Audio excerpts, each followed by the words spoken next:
I've been asked so many times how I did renting my cybertruck on Turo. As soon as somebody finds out I've done it, they want to know immediately what I've done. So I've been renting it now for about 6 months.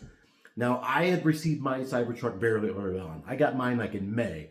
So I was one of the first 15 in my state. So I felt like I was very realistic as what to expect for my truck. So I've been renting cars on Turo now for a few years. I've had as many as 10 cars. I think right now I have 8 on the platform. And they're all, generally speaking, a little bit higher end vehicle. I got mine in May and I held on to it for a little bit just because I wanted to drive it. It was fun. It was my own car. It's such a unique vehicle. It's so fun to drive. It's a unique experience unlike anything I've ever had. So found after having it out a few weeks, I got it up on there and it just started renting right away. And I was putting it up for between 300, 350 a day. I got a couple hits right away, but almost everything were like single day trip. That being said, I had a lot of friends and I made some relations. And so I was able to rent it off market quite a bit in May and into June, even some into July. And that's a whole nother story for a different day. But now I started by saying I was realistic with the price. I had seen some people put theirs up for $5, $6, $7, $800,000 a day. And we're acting like they were being super generous, just sharing their truck with the world for $700 a day. So I didn't do that. I threw mine up for $350. And again, that is still just so much money. So I have 2 or 3 other cars at a similar price point, near that $100,000 range up on the platform. And I'm generally getting $130 to $200 a day peak season. Average is closer to that $140 to $160 range. So I kind of figured I would eventually come down to that range. Thought I'd try it, and so I kind of landed there. That maybe low end 285 and some Tuesdays and Wednesdays, but higher end more like 350 on those weekends.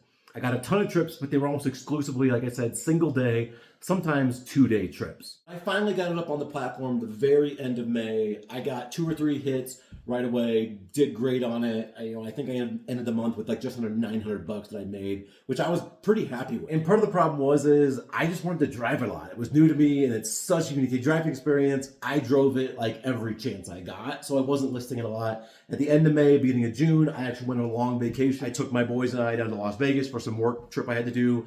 And so it was off the platform for that week. Even with that, including some off-market booking, I still made like $2,700 just in June. That was great. Well, then July came on. Again, I had a few off-market bookings. In fact, I had one of my regular clients comes in town, called me up and was like, hey, any chance you're gonna get that new Cybertruck when it comes out? And I was like, dude, I got it. It's out. So without even seeing me on Turo or anything, I was able to make an off-market deal with him, which again, there's a whole lot of risks for that. And I'm happy to get into that on another video on how I cover myself with those. Like a $900 trip that is not even part of Turo. But just on Turo, I made over $3,000 in July. So just crushed it. And the car was just gone nonstop, even on these like single and 2-day trips. Now, part of this was there were not a whole lot of other Cybertrucks on the platform. In fact, when I listed mine in May, I didn't see another Cybertruck. And around June, July, roll around, I'd see another one kind of pop up here and there. Well, starting to kind of move into August, started to come back to earth. At some point, I'd noticed 4, 5, 6 other trucks on the platform, at least in my local area. And I started coming back to earth, back to where I was like in June. And I was no longer doing the off-market trips unless it was just a rare something popped up. So I was getting about $2,600 a month through August and then September. Towards the end of September, I obviously noticed it start to taper down, come back to reality. At some point in September, late September, early October, I looked at the platform and I saw 10 other Cybertrucks on the platform. September's where it really started to change, and it did what, honestly, I was expecting to happen. So I did have to start dropping my daily amount. However, especially in September, I really didn't get any less revenue. The truck was just rented for more days. A lot of people just can't afford a $290 to $350 truck for a day for a week-long trip. As the prices started coming down the per day, I started getting more 3-day, 4-day trips, things like that. But however, I still did pretty well. I want to say I was still making $2,200. Of course, you'll see here on the screen. September did real well. October started to take off even more, so I had to lower my prices a little bit more.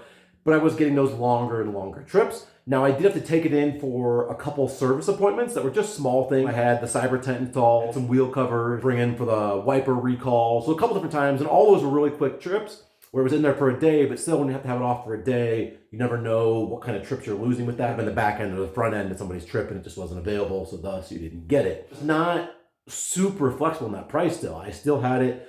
I was pretty disciplined on a base price of I wasn't renting anything less than $249 a day. That was the lowest I had to go. all the way even through mid to late September. October is where it started taking even more of a shift. So I made considerably less. I want to say it was about $1,600 in October. And again, some of those times in the shop kind of came into that month, and I pushed things down the road intentionally, trying to take advantage of it as much as I could. I particularly put more down the truck than I wanted to. It was just my interest rate from the Tesla financing was just so poor that I was like, just in case I can't refi out of this quick enough, which has proven to be a little bit more difficult than I wanted. It's just now, 6 months in, I'm working on where I'm, in a matter of the next couple of days, going to refi out of the rate they gave me and get something a whole lot better. So because of that, I want to say it was like 14,000 down.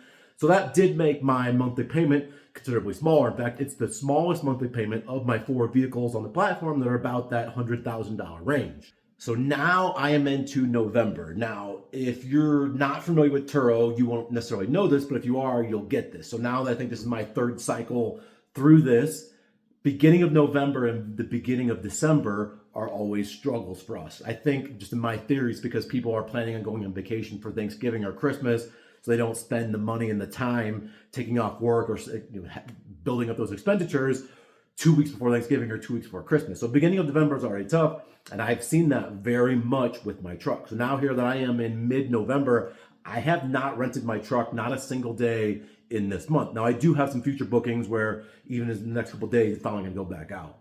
Now that being said, this is my 3rd year now going through this, now that I have stayed more disciplined. I just know what some of the base prices of my vehicles are. And if they don't hit those base prices, I'm more than happy to live with that.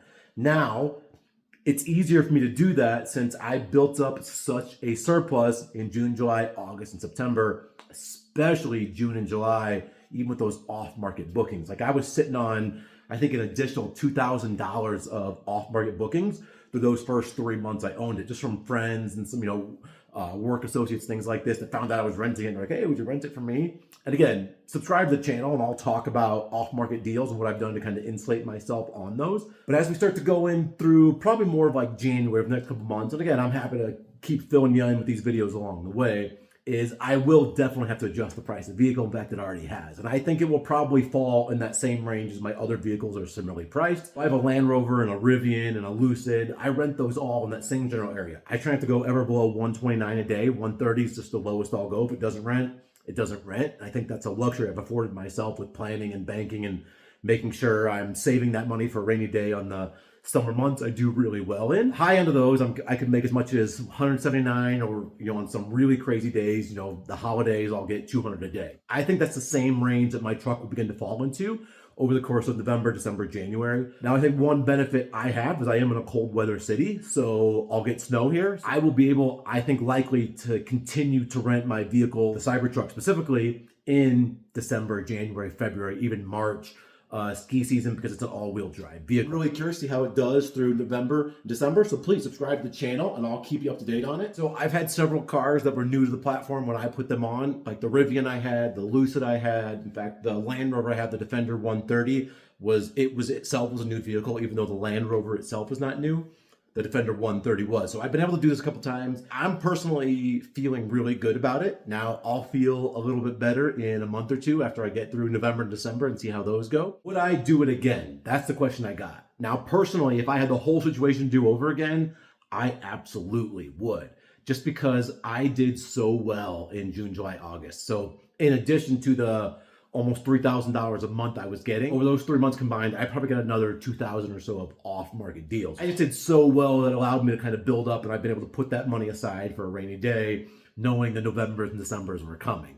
Now, would I recommend somebody else doing it is a whole different story. Because if you were to buy today, right now, I don't know if you would be able to get your money's worth out of it, especially with interest rates the way they are. If you can get a better interest rate, or if you can buy it cash, that's a whole different topic. But if you're looking to finance it and you're trying to get it on the car today, you may not get the rate you're expecting to get, to where you may not be able to cover your payment year round, especially in these trickier months of November, December, outside of the holidays.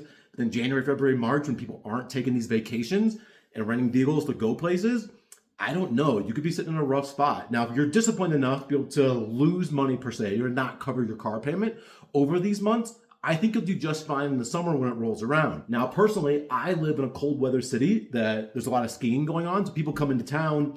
I'm still renting my all-wheel drive vehicles in January, February, March that you may not if you're in a warmer climate. The most honest I can be about this to you is I had a second truck reserved that I decided to hold off on. I didn't cancel the reservation. I just pushed it off. Had a chance to get it about 2 months ago.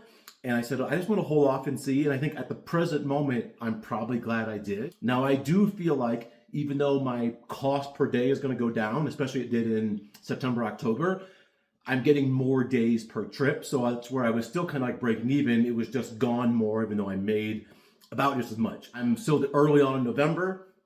I'm slow and I have a couple bookings for December, but I'm still, again, a month out for that. So I think I'll be just fine. Would I do it again? Yes. Would I recommend somebody else doing it? Not if you have to finance it at a high interest loan, because I don't know if you'll be able to make your monthly payments, especially if you need to make those payments. You're not able to cover it outside of the TURO platform. So hopefully that video was some kind of help to you, and I look forward to updating you on how the truck continues to rent on the TURO platform in the future.